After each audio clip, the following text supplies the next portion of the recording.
நீங்கள் பார்த்து கொண்டிருப்பது மதுரம் தொலைக்காட்சி, உண்மையும் பொதுநலமும்.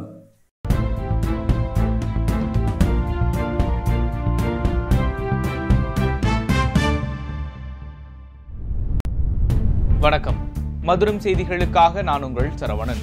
தொடர்வது தலைப்பு செய்திகள்.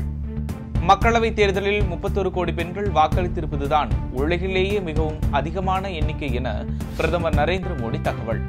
இந்திய ஜனநாயகத்தின் வலிமையை பார்த்து உலகம் முழுக்க இந்தியாவின் பக்கம் ஈர்க்கப்படுவதாக கருத்து. வரலாற்று புகழ்மிக்க நாலந்தா பல்கலைக்கழகத்தின் புதிய வளாகத்தை திறந்து வைத்தார் பிரதமர் நரேந்திர மோடி. பீகார் மாநிலம் கயா மாவட்டத்தில் 455 ஏக்கர் பரப்பளவில் 1749 கோடி செலவில் பிரம்மாண்டமாக கட்டப்பட்ட புதிய வளாகம். நாலந்தா என்பது வெறும் பெயர் அல்ல, நாட்டின் அடையாளம், பெருமை என பிரதமர் நரேந்திர மோடி புகழாரம். நாலந்தா பல்கலைக்கழகம் மீளுருவாக்கம் செய்யப்பட்ட இத்தருணம் பொற்கால இந்தியாவின் தொடக்கம் என பேச்சு. ஜூன் 22ஆம் தேதி திருப்பூர், திண்டுக்கல் மற்றும் தேனி மாவட்டங்களில் ஓரிரு இடங்களில் கனமழை பெய்ய வாய்ப்பு என இந்திய வானிலை ஆய்வு மையம் தகவல். இத்துடன் செய்திகள் நிறைவடைகின்றன.